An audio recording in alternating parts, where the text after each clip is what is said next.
첫 번째로 사도 바울의 신앙 고백에 있어서는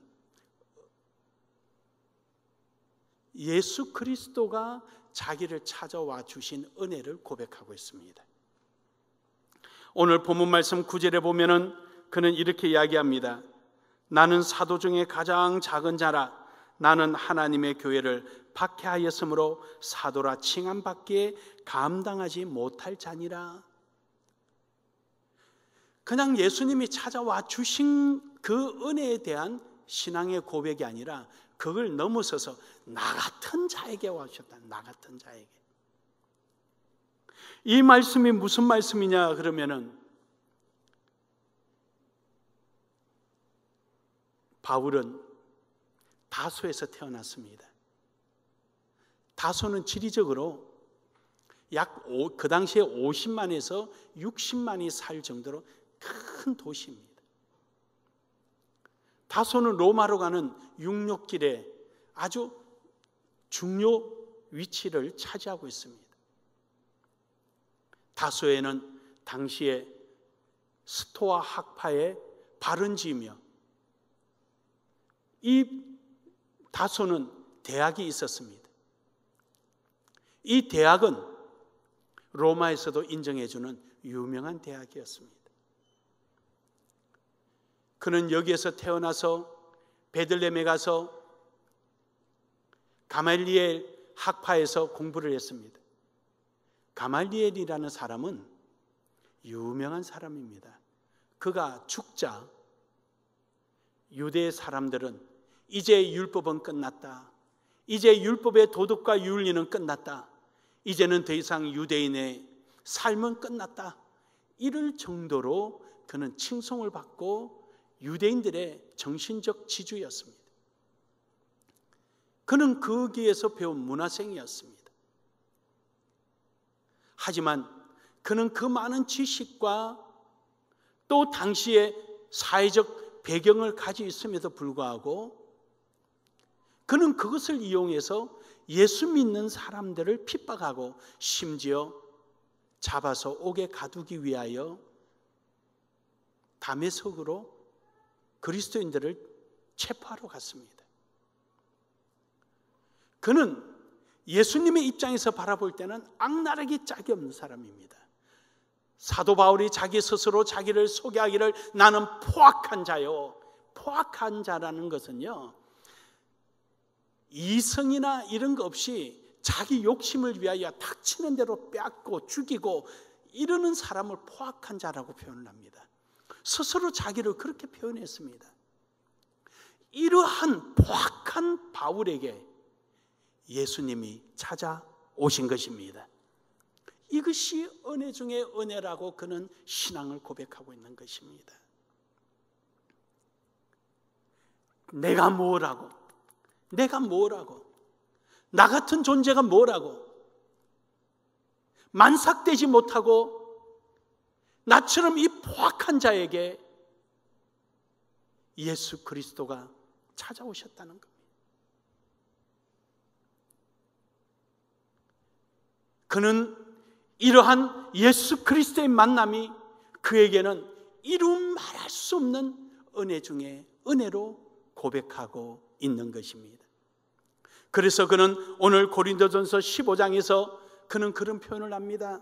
2절에서부터 쭉 내려오는 내용을 바라보면 11절까지 그가 하는 내용은 그겁니다. 십자가에 못 박혀 죽으시고 3일 만에 부활하시고 이것을 깨닫지 알지도 못하고 부인하며 예수를 찾는 자들을 잡아서 포박하고 죽이려고 내가 가는 나에게 부활하셔서 나에게 나타나셨다. 부활의 주님이 나에게 찾아오셨다는 것입니다. 그의 지식으로 예수님을 찾아간 것도 아니었습니다. 그의 사회적 배경을 가지고 예수님을 찾아간 것도 아닙니다. 그는 예수님 앞에 설 수도 없고 예수님에 대해서 알지도 못하고 전혀 생각도 못하고 예수님의 이름을 부르고 그 이름 앞에 모이는 자들을 핍박하기 위하여 포악한 자로서 찾아간 나에게 예수님이 나를 찾아와 주셨다는 것입니다. 사랑하는 여러분, 우리 속의 은혜 중에 은혜는 예수님이 오늘 여러분에게 찾아오심을 은혜로 여기시기를 주의 이름으로 축복합니다. 예수님이 나를 찾아오신 거예요. 그 위대하신 그분이, 아무 죄도 없고 흠도 없으신 그분이 죽을 수밖에 없고 지옥의 아랫목을 차지하고 있어야 될 나를 찾아오셨다는 사실이 얼마나 놀랍고 놀라운지 사도 바울은 이 고백을요, 어디든지 갈 때마다, 예수님을 소개할 때마다, 자기를 변명할 때마다, 그것이 재판장 앞이든 왕 앞이든 그 자리가 전도하는 자리든 할 것 없이 그 자리에 설 때마다 그는 예수님이 나를 찾아오셨다는 것입니다. 부활하신 예수님이 나를 만나 주셨다는 것입니다. 그는 그것을 늘 고백하고 다녔습니다. 사랑하는 여러분, 한번 좀 우습게스럽게 한번 생각을 한번 해볼까요? 왜 사도 바울은 그렇게 다메섹에서 만난 예수님을 그렇게 가는 곳마다 신앙을 고백했을까요? 왜 그렇게 바울에게는 그것이 그렇게 강한 인상이며 그렇게 큰 은혜였으며 그의 인생의 터닝 포인트가 되었고 그의 가치가 새롭게 측정되게 되고 자기의 죽음까지도 아까워하지 않고 버릴 정도로 그런 변화가 일어났겠습니까? 저는 이렇게 생각해 봅니다. 사도 바울이 예수님을 만난 것은 그때 그 한 번이 아니겠는가? 그 아주 짧은 만남, 그 한 번 만남이 아니었겠는가? 그 한 번 만남을 그는 잊지 못하고 있는 거예요. 그런데 여러분, 여기서 우리 한 번 더 생각해 봅시다. 그 짧은 만남, 그 짧은 만남, 전혀 예상치도 못하고 생각지도 못했던 살기가 등등하고 포악한 모습으로 예수 믿는 자를 잡으러 가는 그 도상에서 아주 순간적으로 만난 그 만남이 사도 바울의 영원한 예수 그리스도의 신앙의 고백의 이유가 됐다는 것이 얼마나 대단한 사건입니까? 얼마나 대단한 사건입니까? 여러분 자신은, 여러분은 예수님을 몇 번 만났다고 생각하십니까? 여러분은 예수님을 만나는 순간들이 어느 때라고 생각하십니까? 사도 바울은 그 짧은 만남이 그의 영원한 삶의 이유가 되었습니다.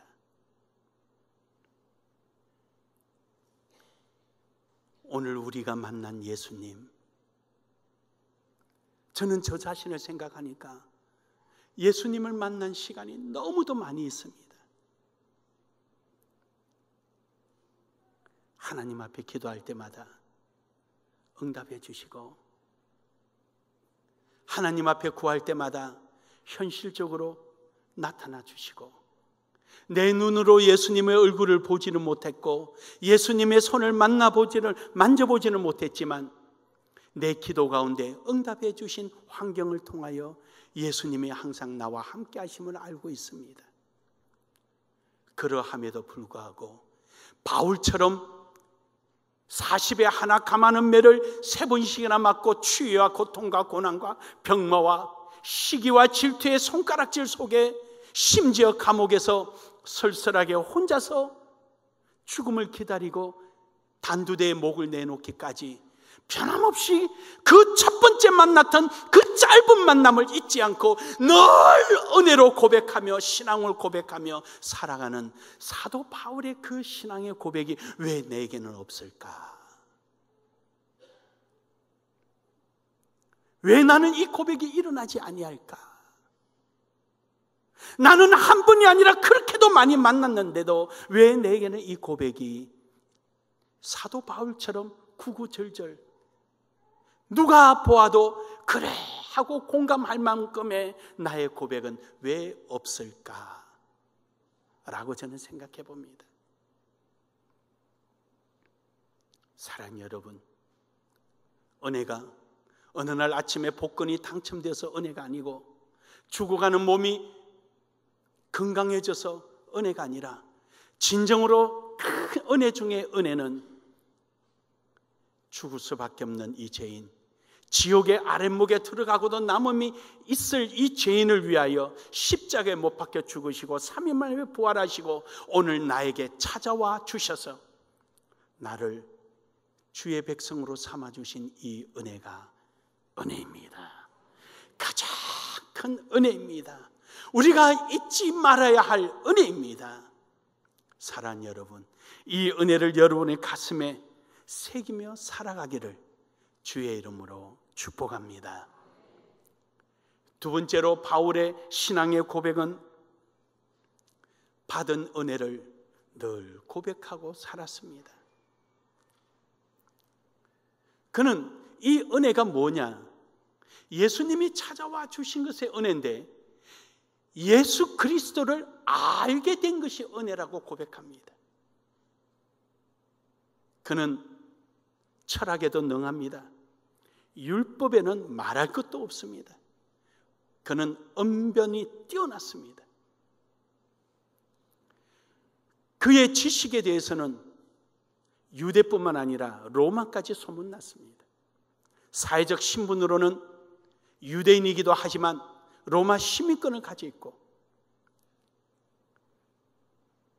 그는 공회로부터 인정받은 회원으로서의 권리를 가지기도 했습니다. 문벌을 보나 족보를 보나 그는 어떤 하나도 부족함이 없었습니다. 그는 자기의 이러한 백그라운드, 자기의 지식으로 자기의 삶을 개척해 나가려고 했습니다. 자기의 권력으로 모든 것을 판단하려고 했습니다. 그랬던 그가 다메섹 도상에서 찾아오신 예수님을 만나고 그는 예수를 알게 되었습니다. 그는 예수를 알자 그는 이런 신앙 고백을 합니다. 내가 예수 그리스도를 아는 일에 있어 모든 지식은 배설물로 여기노라. 할렐루야. 그가 가지고 있던 모든 지식, 사회적 지위, 그 어떤 것도 예수 그리스도를 아는 일에 있어서 아무 소용이 없다는 것. 그 자체가 예수를 알 수 있는 것이 아니라는 것. 지식으로 아는 것도 아니요, 권력으로 아는 것도 아니요, 물질로 아는 것도 아니라 하나님의 은혜로 알게 되는 것입니다. 사울아 사울하는 소리에 그는 깜짝 놀라 주여 니시오니까, 네가 핍박하는 예수라.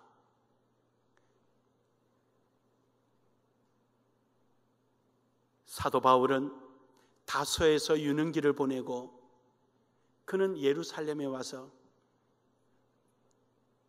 율법 학자들 밑에서 율법을 배우게 됩니다. 예수님은 이미 그때 애굽을 거쳐서 이제 다시 귀국을 하시고 소년기를 갈릴리에서 지냅니다. 바울이 베들레헴에서 율법을 다 수학을 마치고 난 다음에 다시 그가 활동할 때 예수님은 성장하셔서 예루살렘 주변을 돌시면서 복음을 전파하십니다. 그때만 해도 높은 지식과 높은 지위에 있는 사도 바울이 듣기에 예수라는 이름은 그 많은 헬라 문화에 의하여 자생적으로 하나 생긴 어느 지방 신 정도, 몇몇 추종자들이 따르는 아주 보잘것없는 영향력이 없는 한 이름으로 여겼습니다. 동시대에 같이 살았지만 바울에게는 전혀 관심 밖의 이야기였습니다.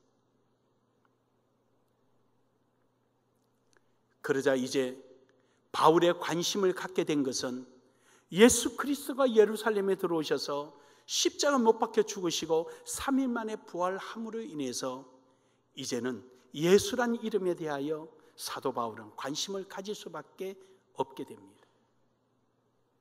단순한 어느 지방의 한 잡신 중에 한 이름인 줄 알았더니 예수란 이름은 십자가에 죽으시고 부활하심으로 말미암아 그 능력은 나타나기 시작합니다. 급기야 사도 바울은 부활이 어디 있느냐? 누가 부활했느냐? 누가 이렇게 허위를 퍼뜨리고 마음을 혼란케 해서 나라를 어지럽게 하고 유대 종교를 이렇게 반역하느냐? 하고 체포영장을 가지고 다메섹으로 가는 중에 거기서 예수를 만납니다. 사울아, 주여 니시오니까 네가 핍박하는 예수라. 그가 가지고 있던 지식과 그 권력과 자기 상상 속에 있던 예수가 지금 눈앞에 나타나고 그 예수가 말씀 그대로 죽었다가 3일 만에 부활하신 모습으로 자기 앞에 찾아오신 것입니다. 할렐루야, 할렐루야. 그는 크게 깜짝 놀랍니다. 그는 이제 예수를 알았던, 판단하였던 그의 지식과 그의 경험과 그의 모든 권력은 이제는 전부 다 배설물이요, 이제부터 내가 예수를 믿고 말씀대로 따르겠다라고 결단하게 되는 것입니다. 이게 은혜였습니다. 이게 은혜였습니다. 그래서 그는 고린도전서 15장에 보면 2절부터 이 말을 합니다. 너희가 만일 내가 전한 그 말을 굳게 지키고 헛되이 믿지 아니하였으면 그로 말미암아 구원을 받으리라. 내가 받은 것을 먼저 너희에게 전하였노니 이는 성경대로 그리스도께서 우리 죄를 위하여 죽으시고 장사 지낸 바 되셨다가 성경대로 사흘 만에 다시 살아나사 게바에게 보이고 후에 12제자에게 보이고 그리고 내게 보여졌느니라. 할렐루야. 믿으십니까? 믿으십니까? 믿으십니까? 은혜입니다. 은혜입니다. 마지막 세 번째로는 은혜에 반응하는 삶을 살아야 합니다. 바울의 신앙의 고백은 은혜에 반응하는 삶을 살아가고 있습니다. 왜냐하면 오늘 10절 하반절에 보면 이런 표현을 합니다. 그러나 내가 나 된 것은 하나님의 은혜로 된 것이니 내게 주신 그의 은혜가 헛되지 아니하여 내가 모든 사도보다 더 많이 수고하였으나 내가 한 것이 아니요 오직 나와 함께 하신 하나님의 은혜로라. 즉 여기서 내가 나 된 것은, 내가 나 된 것, 10절에 내가는 뭡니까? 내가는 지난날에 포악한 자요, 내 지식을 가지고 앞세우던 자요, 권력 가지고 남을 판단하던 자요, 예수의 이름조차도 기억도 하기 싫어했던 자요, 그랬던 내가 예수님이 이러한 나를 찾아오시고 부활하신 모습으로 예수를 알게 하여 주신 그 순간 나 된 것이 된 겁니다. 할렐루야.